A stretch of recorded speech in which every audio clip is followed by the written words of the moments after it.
If you are a gamer, you'll know that the gaming industry is huge. Gaming is one of the primary factors that drive technology forward.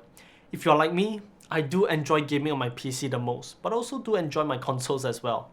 But there's one other major camp within the gaming sphere that you can't really ignore, and that's mobile. Now what I have in my hand right here might quite possibly be the ultimate gaming Android smartphone. This is the ROG Phone 3 from Asus.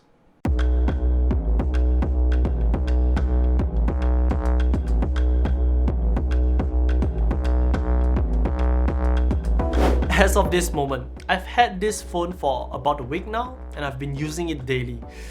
To be honest, there's so much to the ROG Phone 3 that I don't think I can cover every single little thing about it in this video. But without further ado, let's get straight into it. Let's start off with the design. Personally, I like the refreshed look. The entire back is now covered in glass and it gives the phone a much more minimalistic and clean presentation. Asus has also done away with the bright orange accents, leaving only a sliver of red on the heatsink portion, which you can now actually see thanks to the glass design. Right in the middle is the ROG logo, which is of course fully RGB customizable, and there's also a sensor which detects if you have the lighting armor case attached, which is RGB as well. You also do get a slightly longer housing for the cameras thanks to the new sensors, but more on that later. If we flip it round to the front, you are greeted with the same 6.59-inch AMOLED display flanked by two front-firing speakers which have also lost the orange accents and are now just plain black. Now at this point, you might be thinking that it looks really similar to the previous generation, and you'll be right. In fact, Asus has kept the exact same dimensions of the ROG Phone 2 onto the ROG Phone 3. Asus did this because they explicitly wanted all the accessories that they launched for the ROG Phone 2 to work seamlessly with the ROG Phone 3. And honestly, that's pretty awesome. But back to the display, because although it looks really similar, it's actually not. While the size and resolution remains the same, Asus has bumped up the refresh rate and you're now actually getting 144Hz. 144Hz on a smartphone. That's something that would have never crossed my mind a couple of years ago.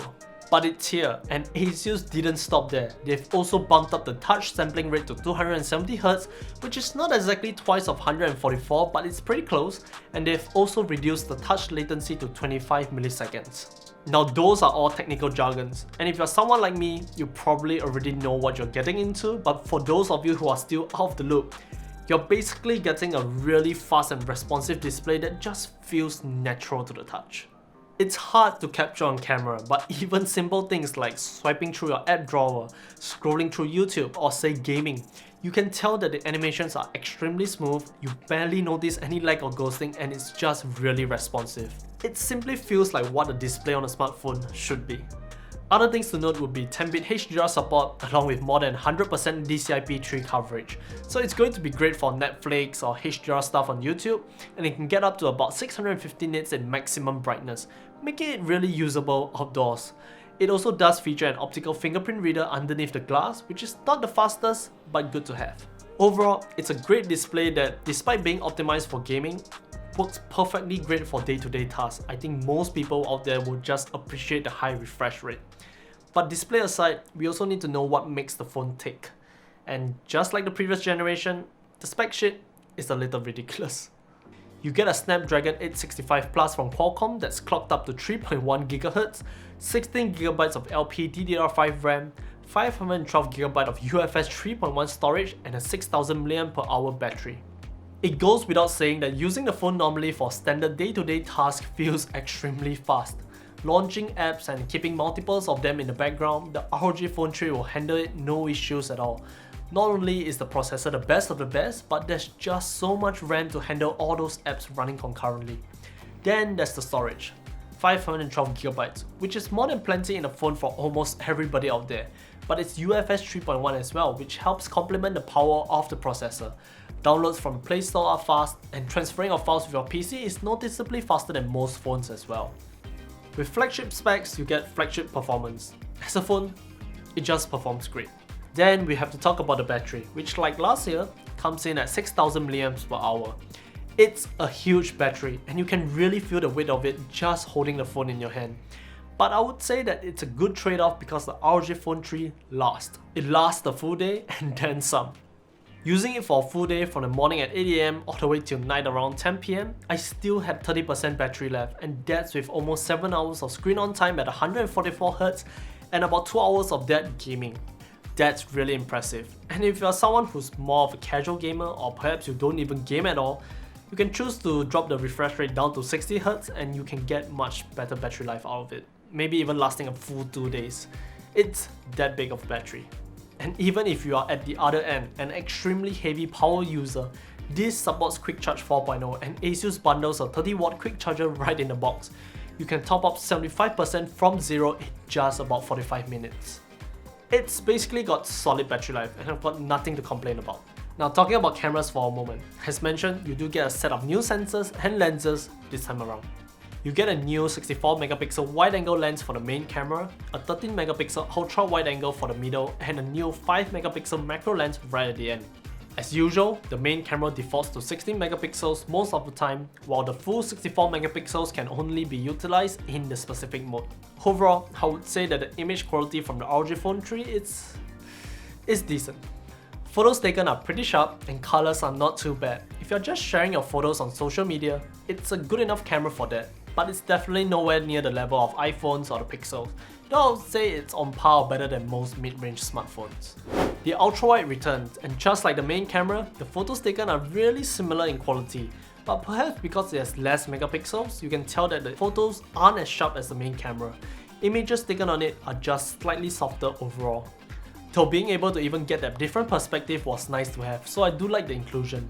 The macro is the new addition this year, and I guess there's nothing much about it. It offers interesting shots, and you can get up really close with your subjects, but it's only 5MP, so you aren't really gonna win any awards with it. That's about it for the cameras, and yes, we aren't gonna delve deep into it because that's honestly not what this phone is about. The ROG Phone 3 is all about gaming, so let's talk about that.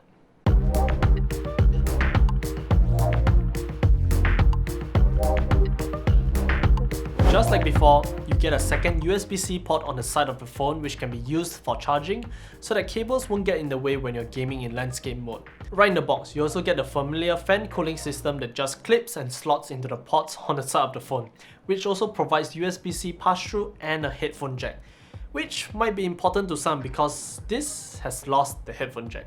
What's new with the Aero Active Cooler is that it now actually includes a kickstand. This small little addition actually makes it really great, as even if you're not using the phone for gaming, you can now prop it up basically anywhere and just maybe enjoy watching YouTube. Oh, and one neat little trick is a slot in the back which you can use to keep the rubber cover for the side ports, so that you don't lose it. Now, does the Aero Active Cooler actually work? Well, I would say somewhat. Running Final Fantasy 15 Pocket Edition, the temperatures were hovering around 46 degrees Celsius using the Game Genie overlay. And it was the same with or without the fan attached. Thing is though, Asus didn't claim lower temperatures on the chip itself, but rather lower surface temperatures.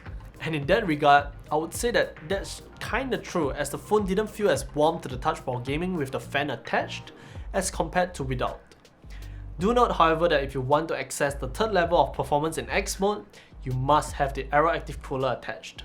Speaking about the Game Genie overlay, this is where you can have quick access to certain functions like notification settings, changing of refresh rate, brightness control, monitoring of the system, so on and so forth.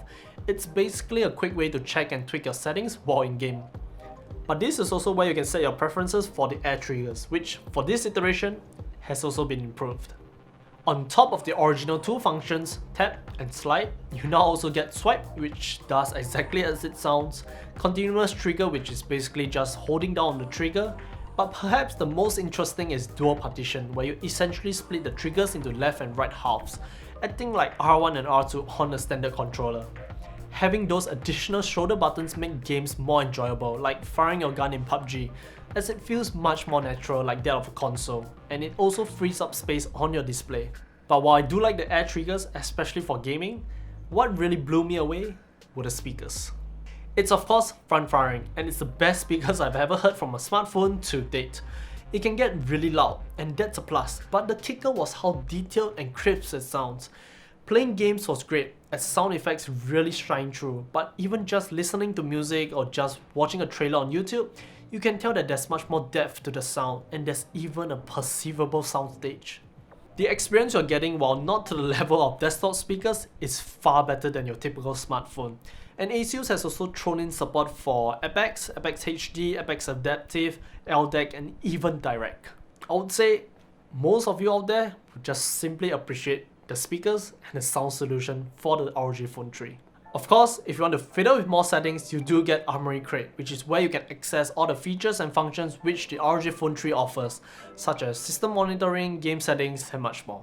With all that said and done, despite being a gamer, I'm actually not that big into mobile gaming. The only mobile game that I ever play is Azure Lane, and that's pretty much it. But even then, I really enjoyed my time using this phone as my daily driver for the past week or so. Now, it's not perfect, nothing ever is. It's all about trade-offs, and in this case, I would say it's the cameras, the size and weight of the phone, and for some, the lack of the headphone jack. I don't have exact local pricing at the moment, but if it's anywhere like the previous, it's going to be at the premium price range. Not to mention all the various accessories that you can buy for it. But if you're an avid mobile gamer, or if you're just someone who wants the best performing Android smartphone at the moment, this is it, the Asus ROG Phone 3. If you have any questions, drop us a comment down below, and if you like what you see, do consider supporting us by checking out the Amazon affiliate links down in the description. If you do, thanks for your support. Don't forget to subscribe to us, follow us on Facebook and Instagram. Till the next one, see ya!